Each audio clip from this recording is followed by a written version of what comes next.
Animal Crossing New Horizons is the 5th main game in the Animal Crossing series.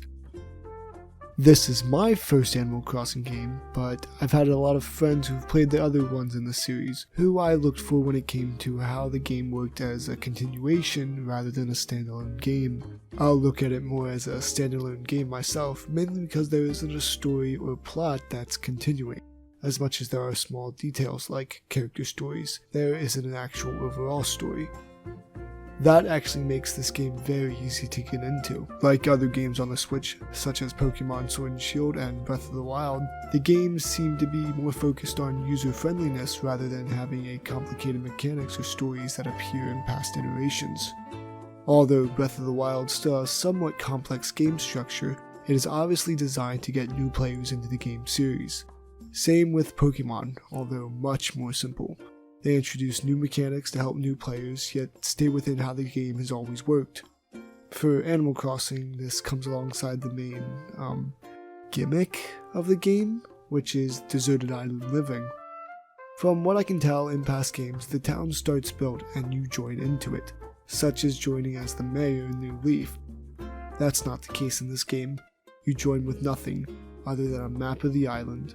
You and the other villagers start in tents on the island that you can't even fully explore yet, with absolutely nothing. For new players, this is actually very nice.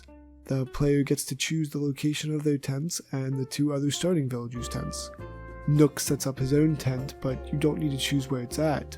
Same with the airport. These are the only 2 things you can't move, which is weird because everything else in the game you can move. But now at the beginning of the game when you select your map, those 2 features are permanent and you don't actually know that. If the resident service building isn't in a place you want it, it's stuck there, unlike everything else. These are the only 2 things you can't move. Now, the airport isn't in the way of anything, but I know I had to build my entrance differently than I wanted to because the resident service building was slightly off-centered from the airport, which messed up my entrance. Although I worked around it, and I very much like how it is now, I was quite annoyed when I learned it was the only building you couldn't move. In a game with such free choices for everything goes, not being able to move it even once seems quite weird. That makes selecting the map at the beginning more meaningful because of your location of your resident service building. But most players starting didn't know that if this was their first Animal Crossing game. Surprisingly, it's the only really annoying thing in the game that doesn't make sense. The other really annoying thing is DIY crafting. I would like to say it does make sense. Collecting items, remaking them, it makes sense for a deserted island game, but there are so many. There is a lot of crafting in Minecraft, but there are so many different crafting things in this game, from materials to actual recipes. There are 3 different types of wood that drop randomly, as well as tree branches, as well as 2 different types of bamboo, stone, iron, gold, and tons of different types of shells that can all be combined in different ways and amounts to make a crazy amount of different themed things. You want something made out of seashells? Well, there are 20 recipes that have the term shell in it, and you have a random chance of finding it in either a Wash Destroy DIY bottle or a balloon. But that is basically a 1 in a million chance because any type of DIY recipe can come out of any of these bottles, therefore making it nearly impossible to guarantee that you get the specific one you are looking for.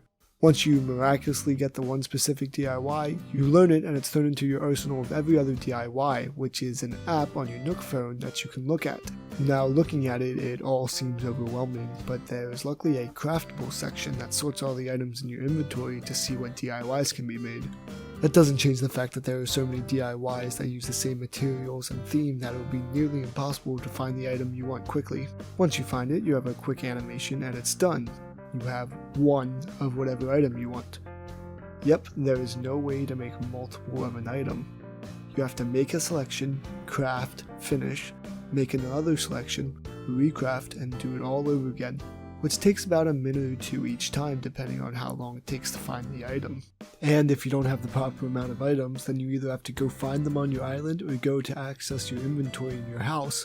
Select them through the probably 100 of items you have stored, from materials to actual items like beds and sofas, and then go back through the process of crafting, which can only be done at a crafting table. Most of the DIY are things I don't even plan on using, mainly because there is just a better version of whatever you want to make. literally right next to it. And not in the sense of, oh, you still use wood in Minecraft. No, half the stuff in your DIY you will never make unless it is your goal to make all the DIYs, and in that case you're probably wasting resources, which is another thing this game doesn't balance well. There are trees and rocks on the island, as well as shells that wash ashore every day. These trees can be hit for 3 different types of woods, and can only be hit 3 times a day. The wood drops are seemingly random. You could get 3 hardwood from one tree, 2 hardwood from the next, and none from the next 5. There is a % drop chance, just like Terraria. It's a % each time and not a 1 out of 10 like it should be in order to guarantee you have the correct resources you need. Let's say you have 10 trees on your island. Although unlikely, you could only get 3 hardwood for those 10 trees. Again, unlikely, but it could happen. What if you need hardwood in order to build something you want? Well, you either say screw it, time travel to the next day and try again, or live with the fact that you don't have the resources and wait, or spend 2,000 Nook miles and a valuable plane ride to another island and chop down all the trees that are there.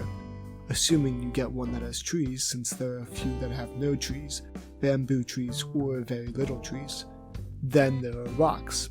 Once a day a rock can be hit up to 9 times to either have stone, clay, iron, or gold come out. There is also a money rock once a day that has all bells instead of those resources. Now I say you can hit it 9 times, but that's optimal. For a casual, someone might be like, I can only hit it 8 times, and that's because you aren't optimizing how you can hit it. By no means that the game tells you, there is actually a timer in the game that the rocks can be hit for, unlike the trees that can be hit at any time and drop 3 as long as it hasn't been hit for 3 already.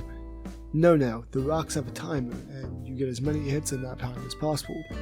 As you hit the rock, your character actually slides a little, making you have to walk forward for the 7th hit, and unable to complete all 9 hits on the timer. To counteract the sliding, you can either dig up holes behind you, which makes you unable to move, or place an object or furniture, such as a 3-long sofa or 3 fences that also stop you from moving. It's almost like the game was designed so that you have to figure this out, but for casual players or like a 5-year-old playing, this makes no sense. The only reason I figured it out was because I did it by accident. This is also very poorly made for those who have Joy-Con drift, such as mine. No, I don't always play with my Joy-Cons, but I do enough that they have started drifting, and when I go to hit a rock, it almost always makes me walk left, then dig a hole, therefore wasting time for the rocks in-game timer, and I only get 3 resources when I could have gotten at least 8. Now, there are only 5 rocks on the island as well. Only, unlike trees, that you can have as many as you plant, there are only 5 rocks. Ever. So if this happens with every rock for someone who has no way of fixing Joy-Con drift, then they are screwed out of more than half their possible resources for today, as well as a large clump of money that could come from the money rock. Now I'm not going to criticize without making an option to make it better, but apparently this is how it's always been. I was watching some New Leaf playthroughs to see how much has changed, and rocks are the same way in that game, and it just makes no sense whatsoever. The other resources in the game are fruits and seashells, which either grow on trees every few days or wash up ashore every night. There's also a DIY bottle, which holds a letter and a DIY recipe, but these only spawn once a day. This is great when first playing, but honestly, the charm wears off pretty quickly because of constantly getting repeated DIYs. The fruits on the other hand take a few days to regrow onto trees, which is actually a good balancing mechanic since fruit sells for way too much at Nook's Crannies, as long as they aren't your island's native fruit, but it is only possible to get those non-native fruits via someone else. I was lucky enough to have a friend who had all the fruits except for my native fruit of peaches, so I traded them my peaches for all of their fruits and grew all those trees. But if you don't have a friend who plays, or are friends with the other fruits as their native fruits, it is almost impossible to get any other type of fruit. There is a Nook Mile Ticket Island that has your sister fruit, so you can at least get a second one, but that doesn't get you the other 3. I wish this game didn't rely so heavily on multiplayer. There should be a way to get all the fruits via single player like you can from your sister fruit island. Why not have the sister fruit island be random other fruit, just so that you get the chance to get all the fruits on your own? All these very limited resources are used in countless DIYs to make countless things, but there are actually some things you can't make with crafting. I'm honestly not sure how many, but it's a decent amount, enough to be annoying. They can come in 2 forms. The Nook's Cranny, the shop on your island ran by Timmy and Tommy. Eventually there's an upgrade, but you can buy 3 big items, 2 small items, tools, flowers, wallpapers, and floors. Some of the big items cost an obscene amount of bells, but they are the big items for a reason. After purchasing an item, the item shows up in the Nook stop in the resident service building. This is the other place you can purchase things from.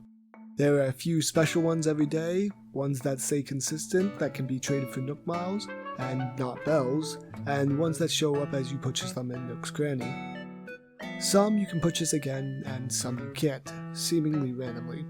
I thought the items you bought at Nook's Crannies were the only available ones, and trade ones could not, but that isn't true, because I traded a diner neon sign with someone, and I can now buy it in my Nook stop, but other things that I traded I can't. I honestly have no idea what the classification is. I asked the Nookazon Discord, and this is what they said. Crafted special event items can't be purchased. And honestly makes no sense to me still. But that's the answer I got for you. Again, there are so many items, and it is very unlikely that you'll be getting the one you want. And if it is the one you want, it might not be cheap. Items in Nook's Cranny can range from 100 bells to 500,000 bells, and if you want 2, you have to pay 500,000 every time. Now, this wouldn't be bad if there was a reliable and quick way to make money. There is a way to make a lot of money, which is turnips. Basically, it's the stock market. You can buy turnips every Sunday, 5 AM to noon, for between 89 to 109 bells per stack of 10. Then, every other day of the week, Timmy and Tommy will have the price of turnips in Nook's Cranny. There are 2 prices a day, switching at noon.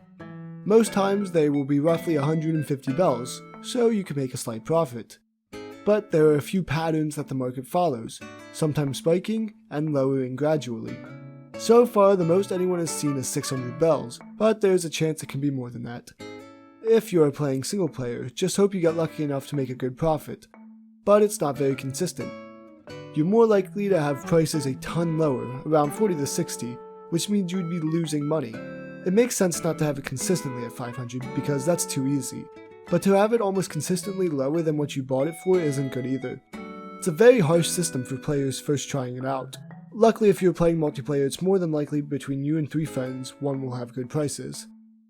The other consistent way of making money is selling items and resources to Timmy and Tommy, mainly fruits that aren't native to your island, but that isn't consistent because fruits only grow every 3 or 4 days, so you'll only be able to get money every once in a while. But at least you know you'll be making money.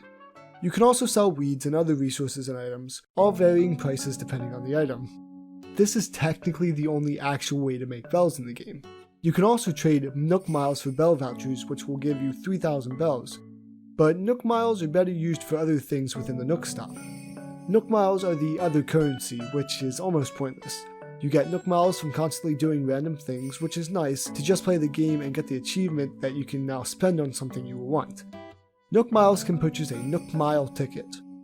These Nook Mile tickets are a currency, only on Nookazon though, which I'm glad I got this far without mentioning Nookazon, because it's not technically part of the game.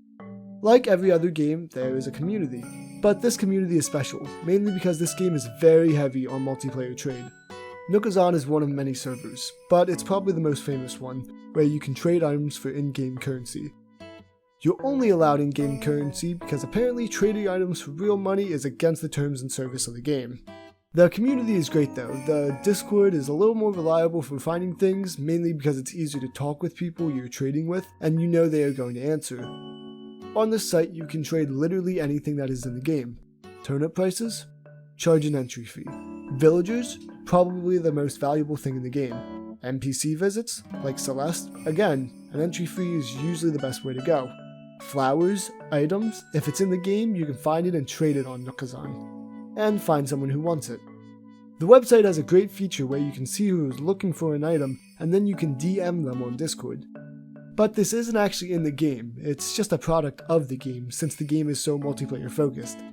It's actually great for building a community that's real, but for people who don't have Discord or don't play multiplayer, this actually hurts them a lot, mainly because it's very hard to get certain items.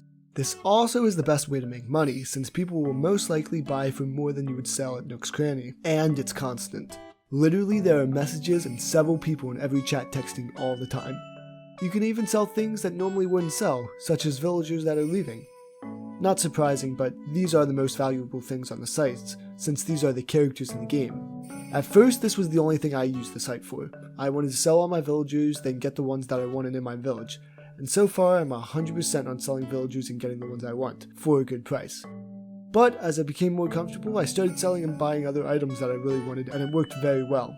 And seriously, everyone is so nice. Sadly though, it isn't a feature of the game, just a welcome addition. A not so welcome addition though is the tool system.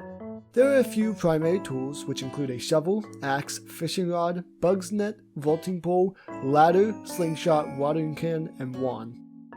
They do the basic things that you'd expect. Axe gets wood from trees, fishing rod fishes, ladder climbs, etc. The wand switches clothes, which is nice to have on hand, but isn't useful other than to carry around and try to look cool. All the other tools are very useful though. You should be using a shovel and axe daily to collect resources, slingshot, fishing rod, and bug net for their respective tasks, vaulting pole and ladder to move through your island. Maybe you don't want to water your flowers daily, which is fine, but it can be used daily. So most, if not all, these tools you will use for basic daily activities. There are different levels of the tools that you can have. Basic tools versus advanced tools, and then golden tools. There are 4 for some, like the axe, but they fall under basic or advanced as well. The usage of the tools is not what is bad. What is bad is that they are designed like the Breath of the Wild items. They break, and they break a lot. Now this isn't inherently bad. Many games do it as a way to balance certain tools or items, so you don't constantly have an OP weapon in Breath of the Wild. It's similar in this game except for one major thing. There's no durability bar. Now it would seem like a little out of place, but there's not a way to tell what the durability of your tools is. And every tool breaks except for wands, ladders, and vaulting poles. That means that every tool that has an upgrade to make it more durable breaks. That means even the golden ones, which are extremely hard to get the recipes for and extremely hard to get the resources for. So why would you even use a golden shovel other than to flex on people? Why would you use a golden shovel if you don't play multiplayer? There is no point to having a gold shovel or gold axe. It's actually better to use the weaker ones since their resources are easier to find.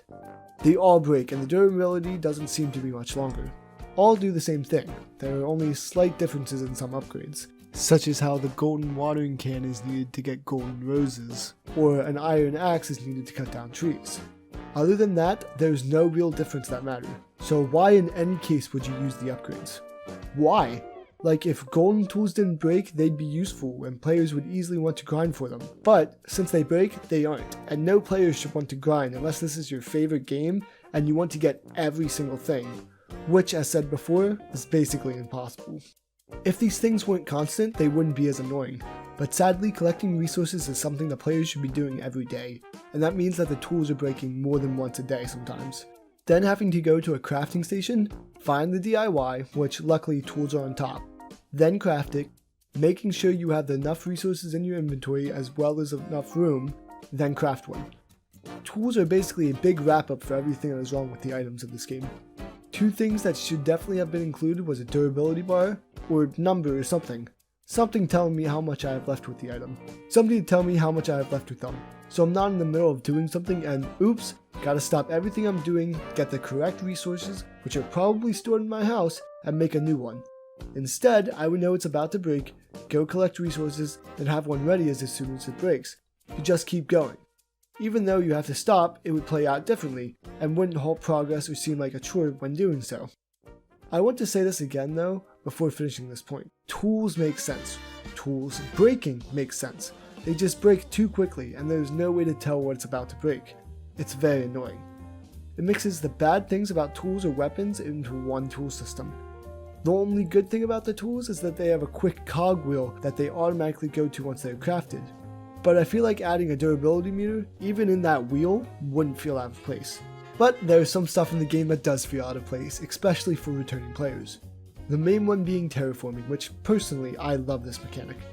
I don't think the game would be as fun if I was stuck with the island I had originally, mainly because the rivers were horrible for placing stuff. But with terraforming, that's not a worry. It seems weird to be able to build and destroy land so easily, and you need to download an app to do it, but the mechanic itself is welcomed. It really allows for some creative island building, especially when the river forming is used to create waterfall designs. I've seen and done a lot with these tools, and their addition is great, it just seems out of place. To be able to change everything about your island isn't normal for Animal Crossing. So it's a little bit of a weird mechanic, but it actually allows for better gameplay. Another weird mechanic is flowers. Honestly, breeding flowers is fun. What isn't fun is figuring out what breeds into what. I swear the first few months I watched 20 different guides that all had different ways of getting the different colors. And none of them actually worked. Again, like the fruits, you have a native and sister island flower. Luckily, flowers are a lot easier to get for a few reasons. Your native and sister flowers are sold in Nook's Cranny, and in all 3 basic colors, making it very easy to get those. There's also an NPC that visits named Leaf who can sell you a variety of flower types, all in those same colors. So why can't another NPC like him also bring fruits? Why is it impossible to get fruits unless you play multiplayer? If other things, such as an NPC bringing flowers, happens often, why can't he or just another one bring fruits for those only playing single player? But no, this game is so heavily focused on multiplayer that you shouldn't expect something like that. Okay, at this point I was going to make a big long rant about the NPCs, including villagers, NPCs that come by, or permanent residents like Tom Nook and the Able Sisters. But honestly, there isn't much wrong with them and I can't say anymore. Yeah, I wish they would tell you who's visiting in the little daily intro thing. Yes, I wish there was more things they sold. But that's all small stuff that doesn't need a long rant. Along with the villagers, honestly, I really like the system in place. Other than how to remove villagers. It's just stupid if you get this like ugly horse and she never leaves no matter how mean you are to her. But your best friend on the island always asks to leave. But villager hunting is like shiny hunting in Pokemon, so it's kind of a little special thing that people who want to grind can do, like my boy Trico Bro, with multiple hour-long videos of him doing the same thing over and over again. Other than that, I can't really complain. Yes, I'm sorry this video took so long. I kinda stopped playing and at the same time lost interest in this video. I really wanted to finish it now, so here it is. It's not the best and it's not a complete analysis, mainly with the NPCs. But I really think that I went through a lot of the major issues with a lot of mechanics. If you enjoyed the video, please leave a like, comment, and subscribe for more content. See you all in the next one.